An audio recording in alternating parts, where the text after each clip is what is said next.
Alhamdulillahirabbil alamin wassalatu wassalamu ala asyrafil anbiya'i wal mursalin wa ala alihi wa sahbihi wa man tabi'ahum bi ihsanin ila yaumiddin. Yang kedelapan kata Syekh di sini, qala al-musannif rahimahullah, luzumut ta'anni fi talabihi wa tarkil ajalah, yaitu belajar dengan perlahan, ya, step by step, ya, dalam mempelajari ilmu.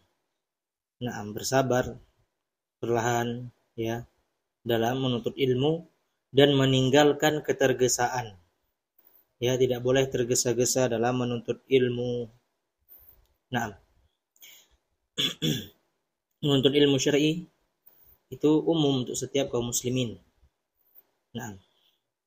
Ada dari mereka orang-orang yang bisa membahas secara cepat, yang memahami dengan cepat, ya, bisa. Cuman seorang guru itu dia melihat, ya, tidak mungkin semua orang itu sama dalam memahami pelajaran.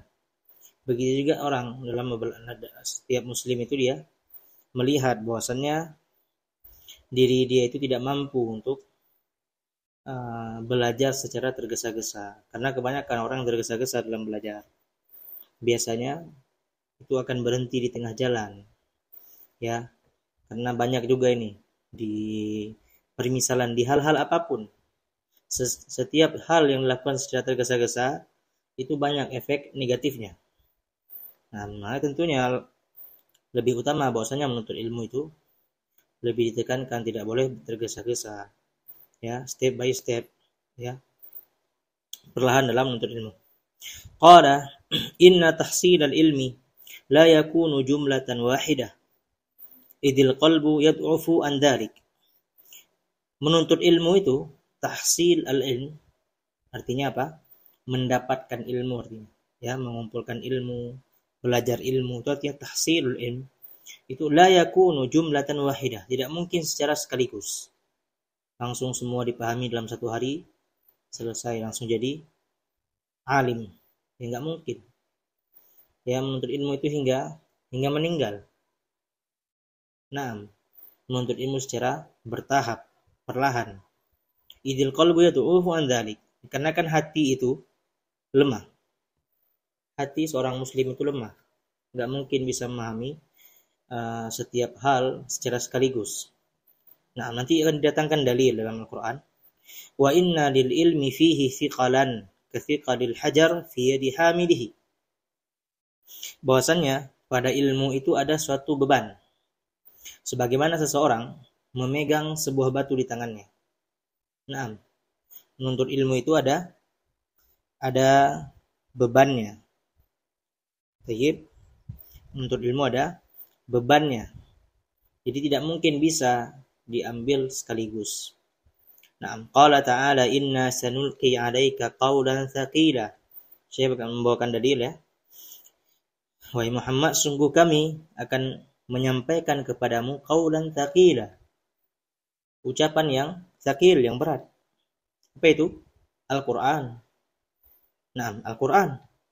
Wa idza kana hadza wasful Qur'an al-muyassar. Kalaulah ini sifat Al-Qur'an, ya, Al-Qur'an itu apa? Muyassar, mudah. Al-Qur'an itu mudah. Tapi dikatakan apa? Qaulan tsaqila, suatu yang berat. Bagaimana nih?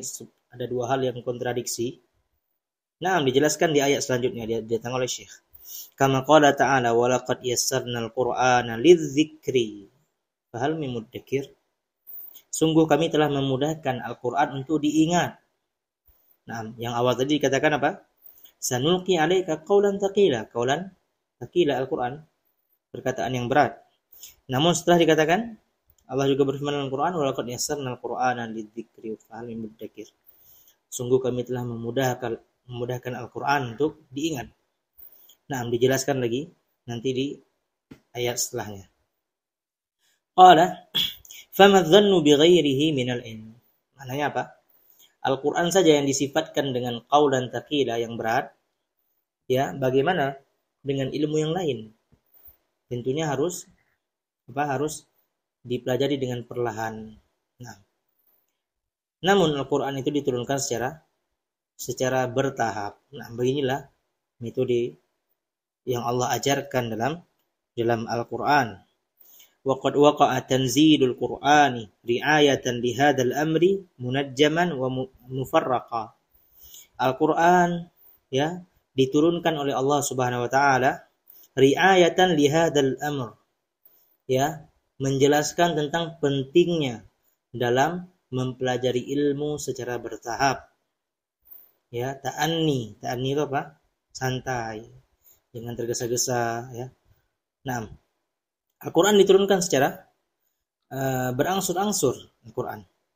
Maka itu bi'tibari al-hawadits wan nawazil. Al-Qur'an itu diturunkan sesuai dengan keadaan yang terjadi di zaman Nabi Muhammad SAW. Enggak langsung 30 juz langsung turun gitu.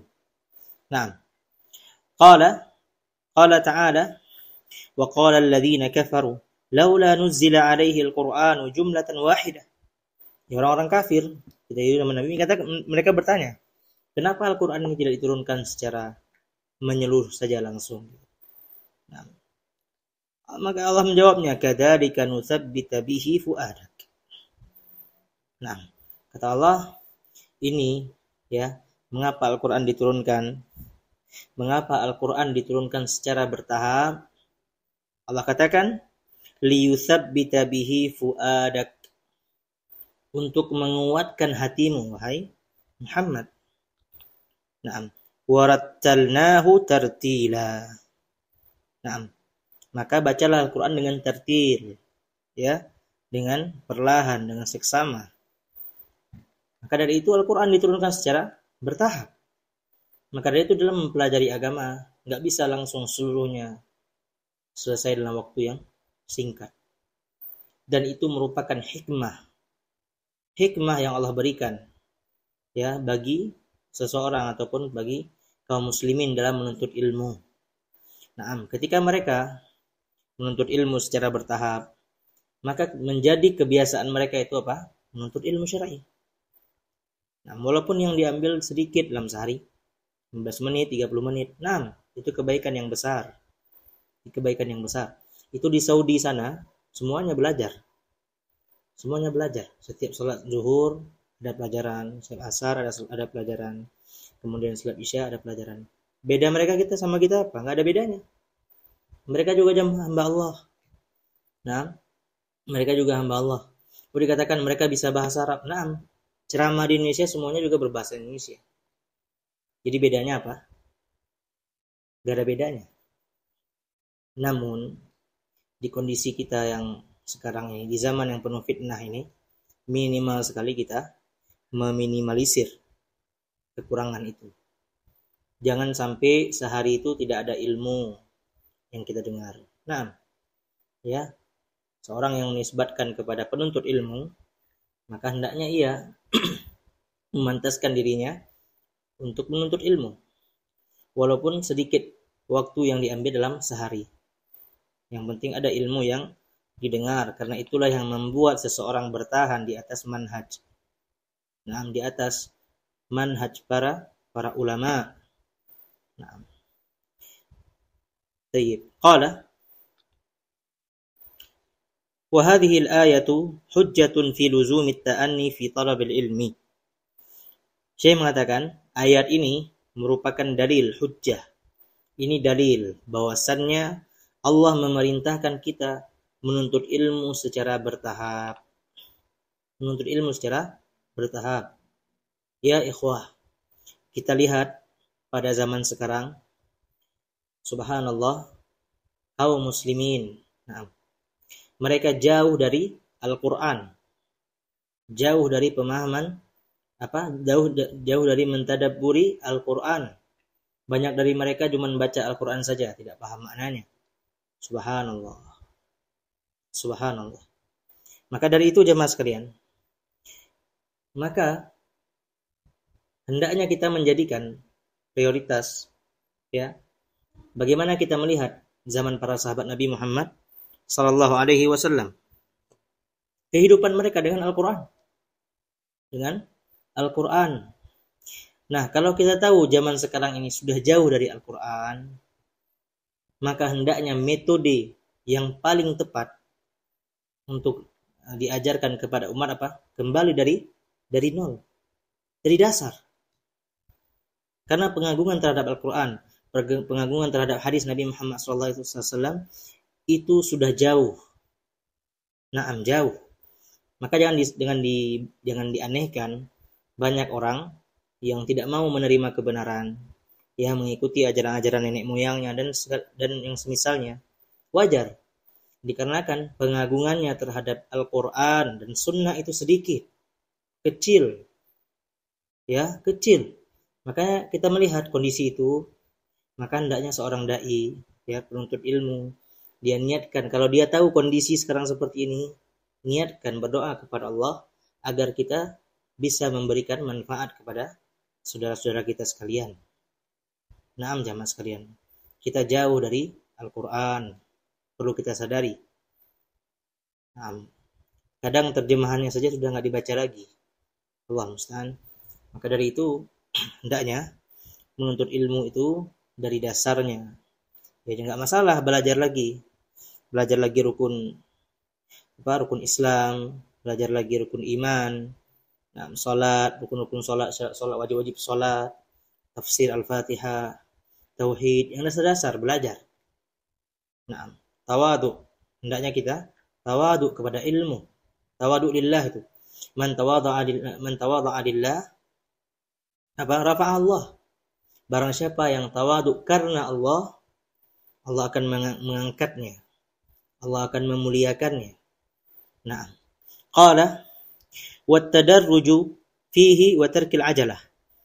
Nah, hendaknya kita tadarruj, bertahap dalam menuntut ilmu dan meninggalkan ketergesaan. Nah, pelan-pelan tapi pasti gitu. Pelan-pelan tapi pasti ada target di depan. Nah, ada buku-buku yang harus diselesaikan, buku-buku ringkas. Pelan-pelan tapi pasti. Kama dzakarahu al-Khatib al-Baghdadi fi al-Faqih wal Mutafaqih. Nah, sebagaimana yang disebutkan oleh Al-Khatib Al-Baghdadi, ulama hadits. Nah, itu dikatakan bahwasanya ayat yang disebutkan di atas merupakan dalil bahwasanya wajibnya seseorang ta'anni, ya. Yaitu perlahan dalam menuntut ilmu syar'i. War-Raghibu Al-Asfahani fi muqaddimati Jami' Tafsir. Nah, Ar-Raghib Al-Asfahani menyebutkan juga di bukunya Muqaddimah Jami' Tafsir. Tayyib. Qala wa min syi'ri Ibn Nahas Al-Halabi qauluhu. Nah, ada syair yang bagus ya, dihafal dan mungkin di-share ya. Nah, al-yawma syai'un wa ghadan mithluhu. Hari ini belajar sedikit dan besok semisal dengannya juga, sedikit-sedikit. Nah, min nukhabil ilmi allati tultaqat, dari mutiara-mutiara ilmu yang diambil. Nah, yuhsilul mar'u biha hikmatan, yang dengannya ya, dengan menuntut ilmu secara perlahan, tadarruj, bertahap, yuhsilul mar'u biha hikmatan, dengan cara tersebut seorang hamba ya akan nampak pada dirinya hikmah. Dia bisa memunculkan hikmah. Maknanya apa? Ada perubahan dari dirinya. Nah, dengan ilmu yang membuat ia berbeda. Hikmah maknanya apa? Ya bermanfaat bagi dirinya, bermanfaat bagi orang sekitarnya. Nah, wa inna masailu tima'un nuqat. Nah, dikasih permisalan bahwasannya air yang besar itu ya, air yang banyak itu berasal dari tetesan-tetesan hujan ataupun tetesan-tetesan membentuk air yang banyak. Nah, maka dari itu ilmu yang dibangun secara tadarruj bertahap akan menjadi ilmu yang kokoh insyaallah taala, ilmu yang kokoh. Wa muqtada luzumit ta'anni wa tadarruj. Dan bagaimana cara kita bisa senantiasa bertahap dalam belajar? Yang pertama, al-bada'atu bil mutunil qisar al-musannafah fi fununil ilm, yaitu dengan memulai dengan mempelajari buku-buku ringkas pada setiap bidang-bidang agama, buku ringkas. Nah, seseorang yang baru belajar itu enggak sama mentalnya sama orang yang sudah lama belajar. Jadi jangan dibuat orang tuh yang baru belajar lari dari ilmu, dikarenakan yang diajarkan buku-buku besar. Nah, ini merupakan tidak amanah dalam mengajarkan ilmu. Bagaimana kita menjelaskan buku ya yang panjang lebar, yang rumit kepada orang yang baru-baru belajar? Ini subhanallah, ini bukan cara para ulama dalam mengajar. Qala hifdhan wastisyarahan wal mailu an mutala'atil mutawwalat allati lam yartafi at-talibu ba'du ilaiha. Nah, hendaknya dia mulai dengan mutun-mutun ataupun buku-buku ringkas ya. Kemudian dia membahas, menghafalnya ya. Kemudian dia mencari maknanya, makna secara mujmal, ijmal, secara umum. Dia belajar dengan guru, ya dijelaskan dengan cara yang ringkas. Kemudian wal mailu an mutala'atil mutawwalatil lati lam yartafi at-talibu ba'du ilaiha. Dan jangan orang-orang yang baru belajar itu dia menyibukkan dirinya dengan buku-buku besar. Dia baca-baca sendiri. Ya akhirnya apa? Dia futur sendiri setelah itu karena dia banyak yang enggak dia paham. Ya kembali nanti seperti yang lalu, dicela ilmunya. Ini kok sulit belajar agama, padahal buku yang dia baca salah, belum cocok dibaca oleh dianya. Nah, semua itu bertahap, menuntut ilmu itu bertahap. Maka dari itu, karena menuntut ilmu ini bertahap, maka ini menunjukkan bahwasannya seorang itu harusnya semangat dalam belajar, karena masih ada level selanjutnya yang akan dia tuju. Nah, maka dari itu seorang insya Allah dengan itu bertahan dalam menuntut ilmu, Adapun buku-buku ringkas, para ulama itu mengulang-ulangnya lagi. Usul Salasah diulang lagi, selesai, nanti belajar buku lain, nanti diulang usul Salasah lagi. Nah, karena ilmu itu apa? Kehidupan pada hati seseorang. Nah, para ulama itu dia itu menginginkan kebaikan yang besar untuk umat. Karena yang masuk di masjid itu pasti beda-beda. Nanti tahun ini ada yang baru masuk, dibahas lagi sama Syekh. Udah mulai besar sudah Syekh bin Baz, Syekh Fauzan, dibahas lagi itu. Orang-orang baru masuk, nanti dibuka lagi usul Salasah. Nah, tahun depan nanti diajarkan lagi. Yang pernah belajar menjadikan sebagai apa? Mudzakarah, mengingat. Karena mengingat ilmu, mengulang ilmu itu merupakan apa? Kelezatan bagi seseorang yang menuntut ilmu. Itu ingat ciri-ciri orang yang memang dia apa? Cinta kepada ilmu. Dia itu senang apabila buku itu diulang. Ini katakan oleh para ulama. Nah, beginilah metode para ulama. Nah, wa min bada'i al-hikam qaulu Abi Abdul Karim Ar-Rifai. Nah, ada hikmah ataupun perkataan yang baik dari Abdul Karim Ar-Rifai, ahadi syuyukhil ilmi bi Dimashq asy-Syams fil qarni al-madhi. Yaitu salah seorang syekh ataupun salah seorang ulama ya di Dimashq, di Syam, di daerah Syam sana, di atas Saudi sana, Palestina dan setelahnya dan sekitarnya. Nah, ini bagus sekali penutupan. Beliau berkata rahimahullah, ta'amul kibari sumus sighar.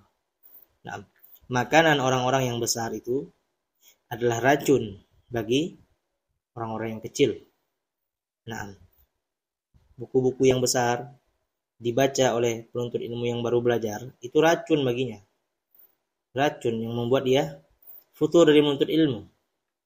Nah, sallallahu alaihi. Insyaallah taala alam ini mudah-mudahan menjadi pengingat bagi kita. Nah, hadza wallahu taala a'lam. Dakwah semampumu.